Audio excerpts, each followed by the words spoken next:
전한 거룩한 복음입니다.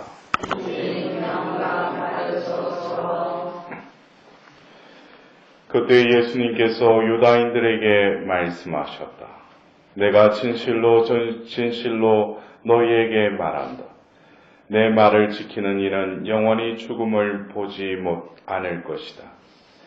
유다인들이 예수님께 말하였다. 이제 우리는 당신이 마귀 들렸다는 것을 알았소. 아브라함도 죽고 예언자들도 그러하였는데 당신은 내 말을 지키는 이는 영원히 죽음을 맛보지 않을 것이다 하고 말하고 있어. 우리 조상 아브라함도 죽었는데 당신이 그분보다 훌륭하다는 말이요. 예언자들도 죽었소. 그런데 당신은 누구로 자처하는 것이요? 예수님께서 대답하셨다. 내가 나 자신을 영광스럽게 한다면 나의 영광은 아무것도 아니다. 나를 영광스럽게 하시는 분은 내 아버지시다. 너희가 그분은 우리의 하느님이시다 하고 말하는 바로 그분이시다. 너희는 그분을 알지 못하지만 나는 그분을 안다.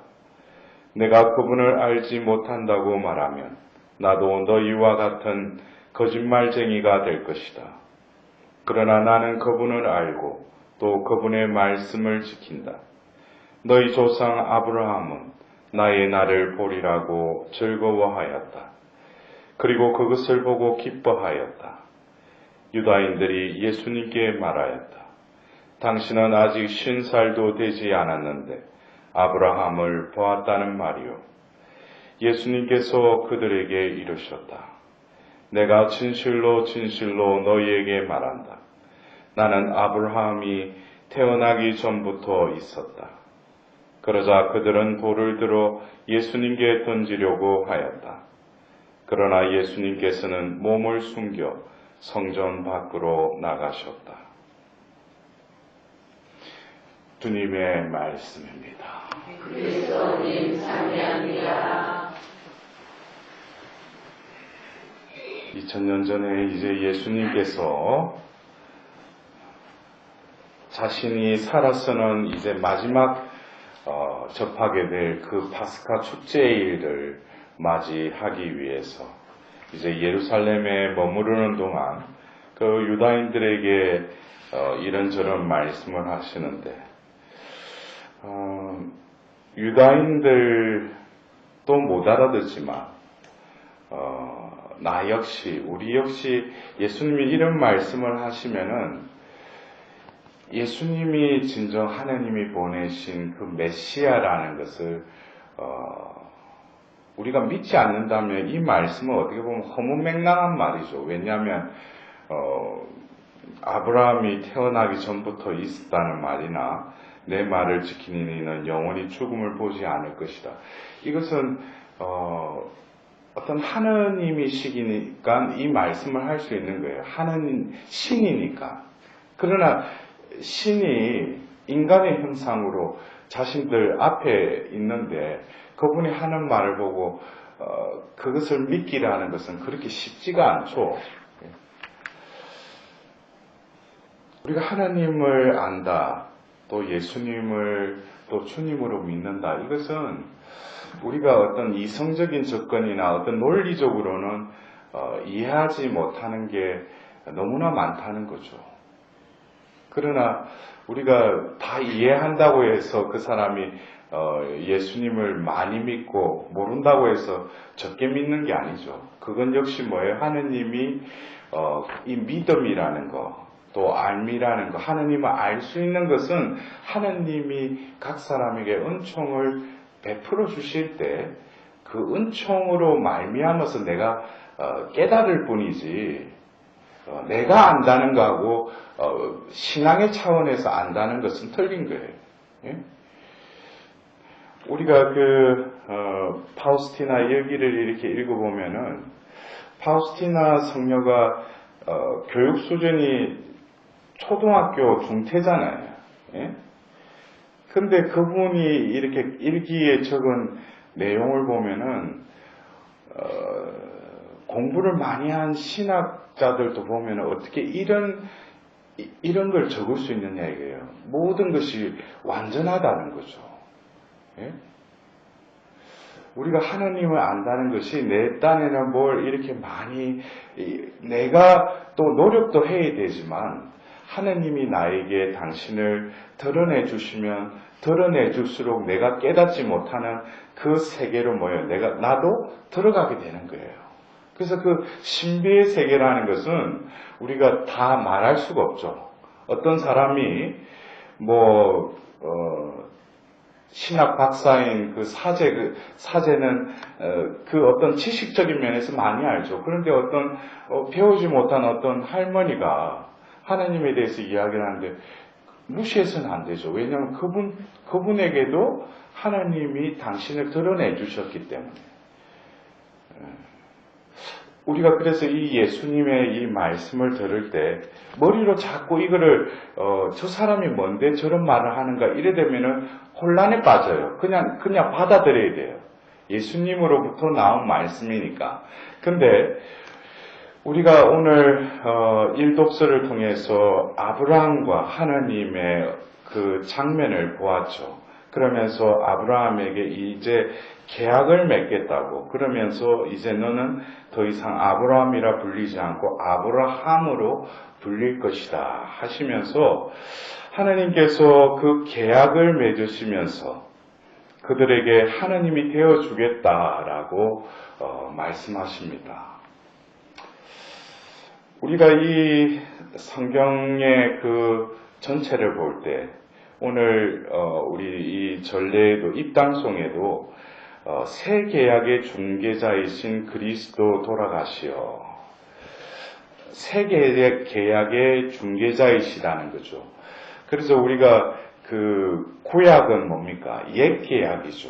신약이 뭐예요? 새 계약이라는 거예요. 그래서 그 구약은 옛 계약에 대한 그 책이라는 거죠. 옛 계약을 다루고 있다는 거죠. 신약은 뭐예요? 새 계약을 다루고 있다는 거죠. 그러면 옛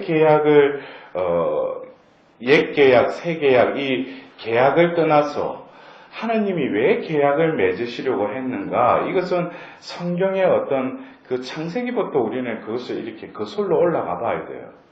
왜 하나님이 그 아브라함에게 계약을 맺겠다고 하나님께서 이렇게 먼저 나서시는가? 그래서 아브라함이 그 성경에 등장하는 것은 바로 창세기 11장의 말미에 등장하죠. 어떻게 보면은 성경의 이 그 창세기의 11장까지, 특히 이 3장의 원죄설화 이후에 4장부터 11장까지는 그 죄의 범람함이 급속도로 이렇게 퍼져나가는 그것이 적혀져 있는 반면에 하나님께서는 암묵적으로 수동적으로 그것에 대처하시는 그 하나님의 모습이 나와요. 근데 창세기 11장에 이제 그 카인의 후손들이 이제 에펠탑이란다. 제가 무슨 탑이에요? 바벨탑을 이렇게 세우고 나서 뭐예요? 하나님이 이제는 이거를 좌시해서는 안 되겠구나. 그들을 흩으셨잖아요. 그러면서 하나님이 본격적으로 우리에 있던 그 아브라함을 부르셔요. 이것은 이제 창세기 12장에 아브라함을 부르는 장면부터 시작되는 이 12장으로부터 하나님께서는 이제 당신이 그냥 암묵적으로 수동적으로 대처했던 이것을 이제는 뭐예요? 당신이 이 하나님 나라를 창조하셨지만 이 죄로 인해서 균열이 되고 이제 파멸이 된, 그래서 하나님이 또 한번 이렇게 치시잖아요.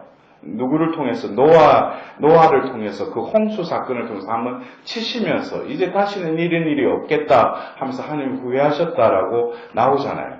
그러면서 그래도 인간들은 더 악해지니까 그러면서 하나님께서 아브라함을 부르셔요. 그게 그 창세기 12장에 나오죠. 그러면서 오늘 우리가 들었던 이 17장에 하나님께서 계약을 맺겠다고 하시면서 이스라엘 백성의 그 남자들에게 할례를 베풀으라고 그래요. 할례를 받아라고 그래요. 그러면은 할례를 받으면 피를 흘리잖아요. 인간 편에서 피를 흘리는데 그 두 번째 2장 전에, 그러니까 15장에 하나님께서는 당신 편에서 그 잡은 그 날짐승과 질짐승을 둘로 쪼개고 나서 해가 지므로 빛으로 그 사이를 불러 지나가면서 하나님께서 먼저 그 짐승의 피를 흘리게 하면서 하나님 편에서 먼저 인간에게 계약을 맺으시고 또 인간의 편에서 하나님께 피를 흘리는 이 할례 예식을 통해서 피로 인한 그 계약의 관계가 맺어진다는 거예요. 그러나 이 아브라함과 맺었던 이 계약은 아브라함으로 인해서 완성된 게 아니죠. 이 계약은 선계약이었어요. 준비하기 위한 계약이었어요. 무엇을 준비하기 위한 계약이었어요? 바로 430년 후에 아브라함과 이삭과 야곱을 통해서 결국 그 막내둥이를 이집트 땅으로 가게 해서 또 그들의 백성이 불어나게 해서 결국 그 억압과 압박 속에서 부르짖을 때 그들을 모세를 통해서 또 이집트에서 탈출시키죠. 그리고 탈출시켜서 결국 그들을 하나님이 탈출시킨 것이 목적이 아니라 그들을 탈출시키자 바로 어디로 데리고 가요? 시나이 산으로 데리고 가죠.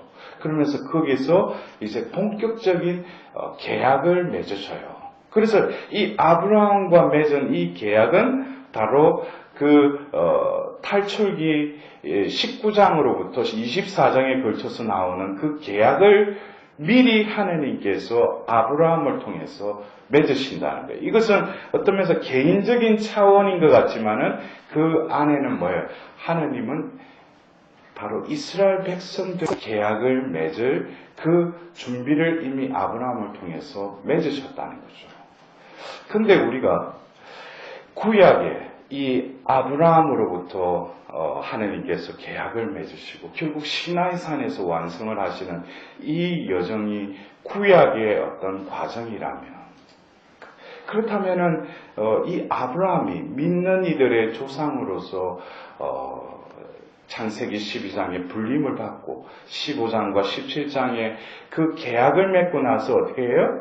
그 다음에 하나님은 창세기 22장을 통해서 뭡니까? 100세에 그러니까 부름받고 25년 만에 그 이삭을 주시잖아요. 그래서 이 과정이라는 게 우리가 그냥 계약 맺었다 해가지고 내가 너희들의 하나님이 되어준다는 그 과정이 그리고 특히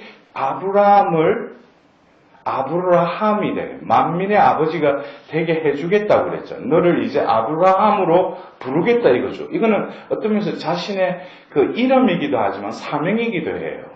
근데 이 사명이 이루어지는 그 과정을 보면은 그 과정 속에서 아브라함은 75세의 불림을 받고 틀림없이 하늘의 별처럼 바닷가의 모래알처럼 후손을 많게 해주겠다는 거예요. 기다리고 이거 뭐 코빼기도 안 보는 거예요. 근데 뭐예요? 부인 사례도 보면은 이제 여자로서의 생산 능력을 잃어버리고 자신도 이제 나이가 먹어가는데 이게 도대체 이게 하나님이 약속하신 이게 뭔가? 그러면서 하나님 뭐예요? 완전히 인간으로서는 할 수 없는 그 지경에까지 끌고 가시죠. 이것은 우리가 인내라는 것이 왜 나에게 하나님께서 단박에 나에게 응답을 안 해주시는가? 이건 아직 뭐예요? 이 힘이 있다는 거예요. 지금 내가 니한테 응답해주면은 지금 하나님이 해주셨다라고 그 순간에 할지 몰라도 또 그거를 해석을 어떻게 해요? 내가 이랬으니까 하나님이 해주셨다. 아직까지 그게 힘이 남아있다는 거예요. 그러니까 힘을 완전히 빼게끔 25년이라는 시간을 통해서 이삭을 주시죠. 그리고 뭡니까? 거기서 끝나지 않죠. 아브라함에서 아브라함이 되려면 그것이 어떻게 보면 아브라함이 불림을 받은 목적이기도 해요. 하나님은 그것을 기필코 이루시고 마시죠. 그러나 이 아브라함과 맺은 이 계약은 아브라함을 통해서 뭐예요? 이제 시작될 뿐이라는 거죠. 어디를 향해서 나아가요? 바로 시나이산 계약을 향해서 이미 나아가는 그 여정 속에서 하나님은 결국 아브라함에게 이삭을 번제물로 바치라고 그러죠. 이것은 이 과정을 겪지 않고서는 하나님의 이 과정이 흘러가지 않는다는 거예요. 급기야는 어떻게 됩니까? 창세기 22장에 이삭을 봉헌하죠. 번제물로 바치려고 그러죠. 죽이려고 하죠. 그런데 아브라함아 하면서 이제 그 테스트를 통과해요. 그러자 그 천사를 통해서 뭐라고 하셔요? 네가 하느님에게 순종하였으니 이제 너를 통해서 복이 내리리라. 그래요. 여러분들 이 아브라함의 이 모습, 이 과정을 보면은 신약의 새 계약을 맺기 위해서 오신 그 예수님을 보면은 이 아브라함이 결국 그 창세기 22장에 자신이 가장 사랑하는 이삭까지도 번제물로 바쳐야 되는 그 테스트에 온전히 통과하듯이 예수님은 이제 홀로 뭐예요? 자신의 그 목숨을 하느님께 내어드리는 거죠. 이것은 우리가 볼 때 그냥 우리를 구원하기 위해서 그렇게 하셨지만 우리가 성경 전체를 본다면 바로 아브라함을 통해서 그 시나이산 계약을 통해서 뭐예요? 하나님은 이스라엘 백성을 당신의 그 결의 민족, 자녀로 선택하시기 위해서 아브라함을 다시금 선택하셔서 이끄셨다는 거죠. 그래서 하나님은 구약의 하나님 뭐예요? 아브라함의 하나님, 이삭의 하나님, 야곱의 하나님. 이것은 뭐예요? 그들을 통해서 우리가 믿는 하나님이 바로 이스라엘의 하나님이라는 거예요. 그러면 우리가 이 신약을 살고 있는 우리들에게 그러면은 예수님이 새 계약의 중개자이시다. 그러면 예수님은 또 다른 그 아브라함과 같이 새 계약을 이루기 위해서 뭐예요? 이제는 그 번제물로 그 아들을 바치라는 것이 아니라 자기 스스로 뭐예요? 속죄양이 되어서 그 죽음을 온전히 받아들이시죠. 예수님은 그걸 아셨어요. 그래서 루카복음의 그 최후의 만찬 때 뭐라고요? 그 포도주를 축성하면서 새 계약을 위하여 흘리는 나의 피다라고 분명히 자신의 신원을, 자신의 어떤 목적을 분명히 인지하고 계셔요. 그래서 우리가 예수님의 그 십자가의 죽음은 결국 뭐예요? 예수님의 죽으심과 또 부활로 완성되었지만 이 아브라함을 통해서 그 이삭을 봉헌함으로써 그 테스트에 통과했지만 그것은 흘러가야죠. 어디로 흘러갔어요? 시나이 산까지 흘러가서 거기에서 뭐예요? 구약의 그 이스라엘 백성과 하나님이 계약을 맺으시죠. 그렇다면 신약은 바로 예수 그리스도의 그 순종으로 인해서 죽음을 온전히 받아들임으로 인해서 부활로 인해서 모든 것이 완성되었지만 그것은 예수님으로 인해서 완성되었지만 이제 뭐예요? 신약의 백성과의 그 계약을 맺어야 되는 거죠. 그래서 결국 그 계약을 맺는 곳이 구약의 시나이산이라면은 신약에는 바로 오순절 그 세나클에서 바로 성모님과 함께 머무르 있는 그곳에 그 영이 임하죠. 그래서 예레미야와 에제키엘을 통해서 예언되었던 너희들 마음 안에, 가슴 안에 내 법을 새겨주겠다 이거예요. 이제는 너희들이 나를 따르기 위해서 지키라고 했던 그 법규와 규칙들을 지키게 해주겠다 이거예요. 그리고 더불어서 뭐예요? 나는 너희의 하나님이 될 것이고 너희 나의 백성이 될 것이다. 그러니까 결국 오늘 예수님의 말씀 뭡니까? 나는 아브라함이 나의 날을 보리라고 즐거워하였다 그래서 너희 조상 아브라함은 나의 날을 보리라고 즐거워하였다.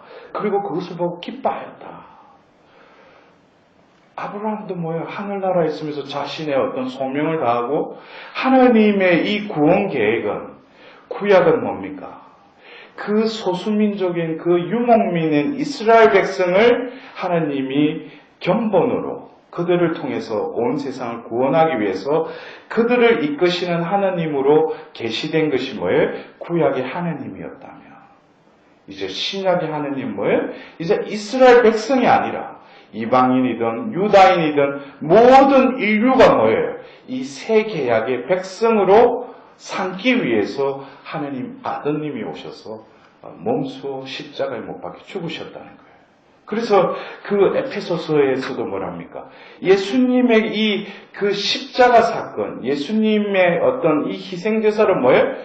이방인과 유다인들이 이 세상의 모든 외국에 사는 모든 민족들이 뭐예요? 하나가 되었다 그랬어요. 그래서 걷기하는 뭐예요? 예수 그리스도야말로 우리의 평화이십니다. 라고 그래요. 여러분들, 우리가 그냥 예수님이 왜 저렇게 십자가에 못 박혀 돌아가실 수밖에 없는가? 그것을 오늘 이 일독서와 또 복음을 통해서 하나님의 구원의 계획은 뭡니까? 결국 구약의 이스라엘 백성들이 목적이 아니라 하나님 뭐예요? 온 인류를 구원하시기 위해서 우리는 또한 뭡니까? 새 계약의 백성이라는 거예요. 우리 안에 하나님이 살아계시고 당신의 성전으로 삼고자 하신 그 살아있는 성전으로서의 신약의 백성의 삶을 살아가면서 우리는 오늘 예수님의 이 말씀 앞에서 결국 오늘 본기도의 마지막에 이렇게 교회는 기도하고 있어요. 한결같이 거룩하게 살아 영원한 상속을 받게 하소서. 결국 창세기 12장에 그 한 아브라함을 불러서 하나님 뭐예요? 그 복의 권능이 되게 해주겠다고 했어요. 그 복은 뭐예요? 이 인류를 통해서 계속 흘러가죠. 하나님의 복. 하나님을 모시는 것이 무엇보다도 이 세상의 모든 것보다도 더한 복이 없다. 우리에게 주어지는 이 영원한 상속은 뭐예요? 이 세상 것이 아니라 하나님만이 주실 수 있는 영원한 생명의 그 상속.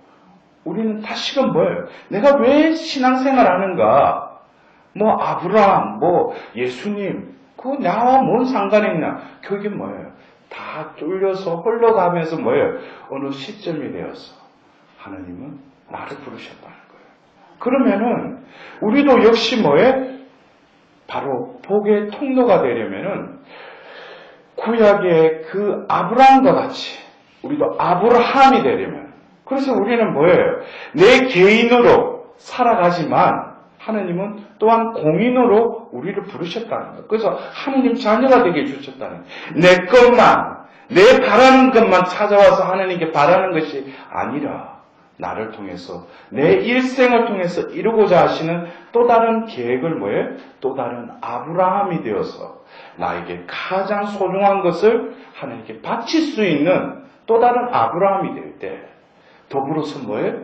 자신의 존재를 하나님의 뜻이라면 온전히 속죄양처럼 내어던진 예수님과 같이 그 십자가에 온전히 자신을 내어드릴 때 하나님은 겉으로 볼 때는 저 사람이 왜 저러는가? 겉으로 볼 때 내가 봐도 이해되지 않는 이거 손해보는 일이 아닌가? 그래 보일지 몰라도 뭐예요? 그것을 통과하면 뭐예요? 하나님은 나에게 무엇을 주셔요?